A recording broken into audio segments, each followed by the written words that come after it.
Naples, it's not only about what you can see walking through the narrow streets of its historical center. It's not only the sea, the churches, the monuments and historical palaces. Not only its typical stall markets or its lively modern high streets. It's much more, and this much is usually hidden to the eye of passing by tourists, caught in traditional sightseeing of the surface of the city. That's why we decided to show you those treasures, which lie in the underground of our city, to explore its territory with all its peculiarities, entering deeply in its most ancient history starting from Roman times, going through the centuries up to the Second World War.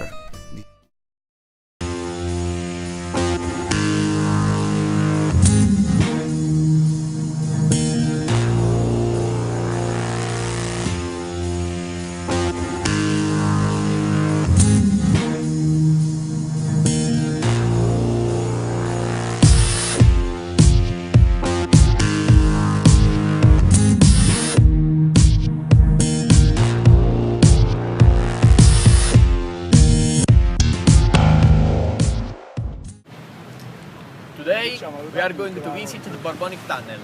We will be there in a few minutes.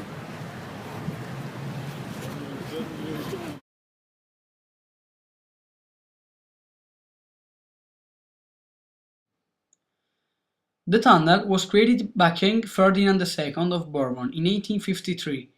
He charged his architects to draft a viaduct under the soil, in order to create a rapid route to allow the Bourbon army in defending the palace.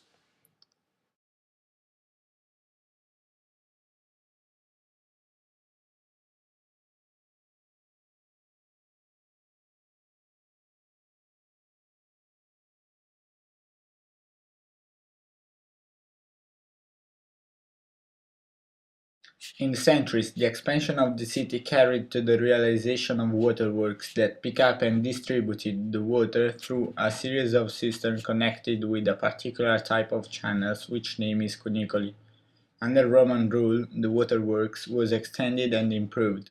Only in 1885, after a terrible epidemic of cholera, the use of the old system of water distribution was left in order to adopt the new waterworks that is still in function.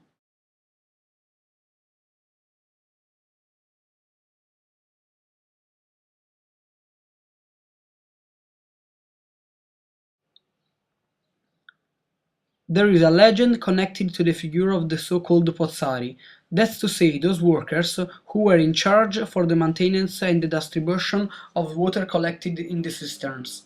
They were usually short for better performing their job inside the small passages and usually wearing dirty black cloaks which made them look like monks, in Napolitan monacello.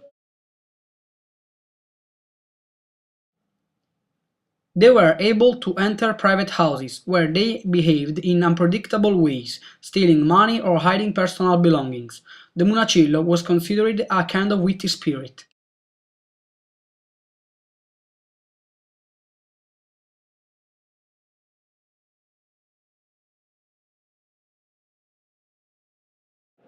The tunnel has also been used as the old judicial deposit up to 70s, and it still contains the remains of old cars and motorcycles covered with dust and rust, a place hidden until recently, now everyone's heritage.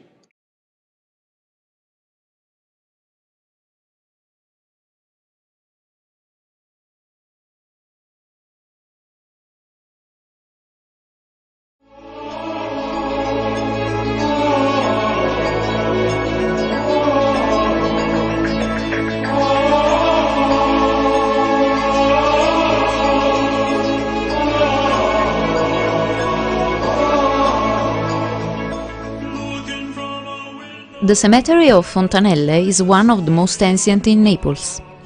Its name derives from the presence of many water sources in that area. It is located in the heart of Rione Sanità, one of the most historical and traditional districts of Naples. The cemetery preserves for at least 4 centuries the bones of poor people and victims of the epidemic that hit the city. According to the legend, in the cemetery there were 8 million bones. Today there are only 40,000 bones, but probably there are human remains into the ground for at least 4 meters. Historically, the necropolis is the place of a very popular devotion for the dead, identified as souls in purgatory needing care. Then some skulls were adopted by faithful, who settled them in wooden boxes.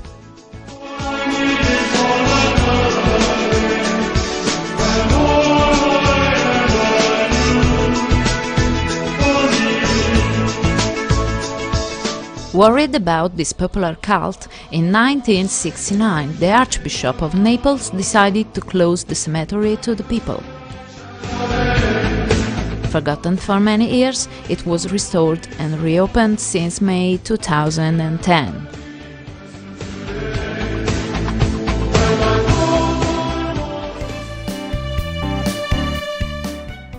Flagrant Fields is a large 13 km wide caldera situated to the west of Naples.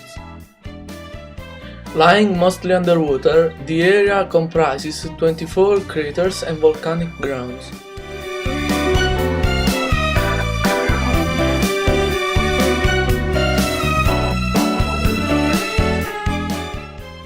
Hydrothermal activity can be observed almost everywhere.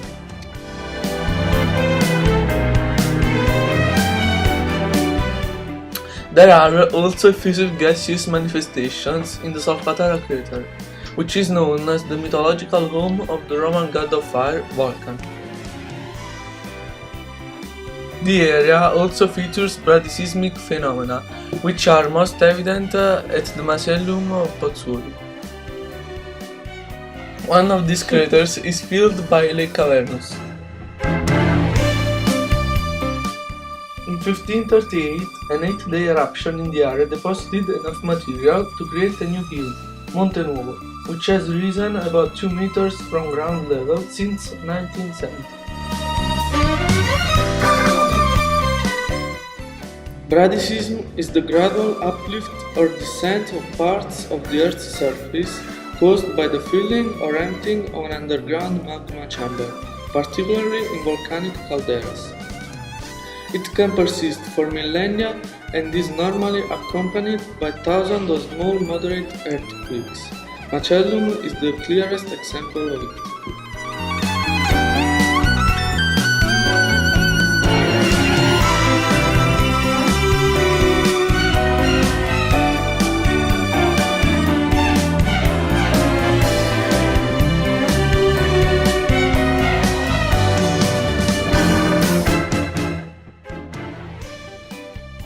Solfatara is a shallow volcanic crater at Pozzuoli, near Naples, part of the Flagrant Fields volcanic area. It is a dormant volcano which still emits jets of steam with the sulfurous fumes. The name comes from the Latin sulfaterra, land of sulfur, or sulfur earth. It was formed around 4,000 years ago and last erupted in 1198. The area is well known for its bradyseism. The vapors have been used for medical purposes since Roman times. The Romans already knew the Solfatara since imperial times and considered it the dwelling of the god Volcano, entrance to Hades.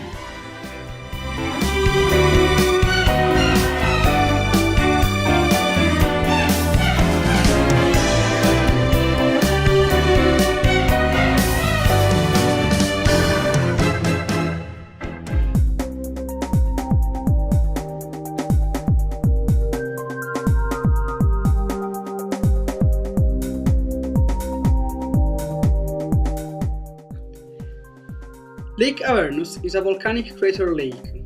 The lake is roughly circular, measuring 2 kilometers in circumference and 60 meters deep. Avernus was of major importance to the Romans, who considered it to be one of the entrances to Hades.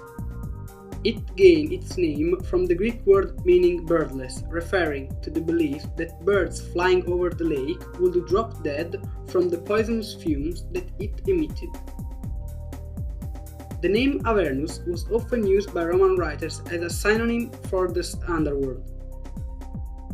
Despite the alleged dangers of the lake, the Romans were happy to settle its shore, on which villas and vineyards were established. The lake's personification, the deus Avernus, was worshipped in lakeside temples.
The word Sibyl comes via Latin from the Greek word Sibylla, meaning prophetess.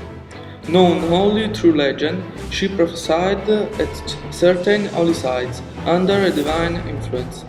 The Cumaean Sibyl was the priestess presiding over the Apollonian oracle at Cumae, a Greek colony located near Naples.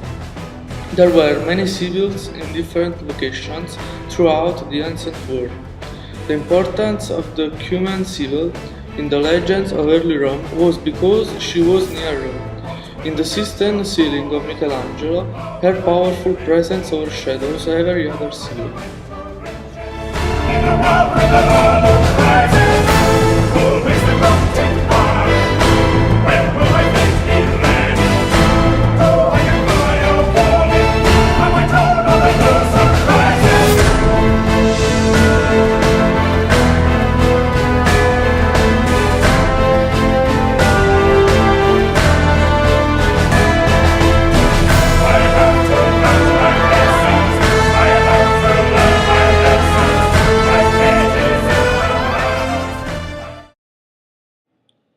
But what happened to those who approached her? We imagined it like that.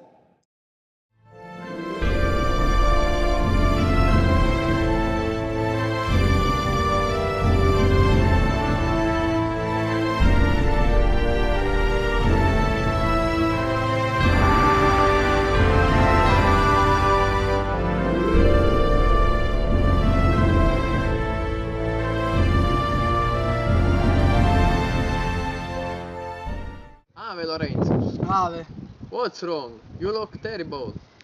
last night I had a dream, and I believe in dreams. Why? What happened? I was traveling to a faraway land. And then? I don't remember how it finished because I woke up in the middle of the night. You know, the Sibyl lives near here. Let's go and ask her. Let me see how much I have. Maybe not enough. Okay. Okay, let's go and try.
Hello, Sibyl. Hello, who are you? I'm Lorenzus. I'm here because. Two Cistercians, please. Yes, okay, here you are. I'm here because. No, don't tell me. I can see. You are traveling to a faraway land, and I'll see new adventures for you. Tell me, Sibyl, shall I meet the love of my life? The love of your life? Maybe. Look at this. Well, honestly, nothing better. Well, what about this? Or this?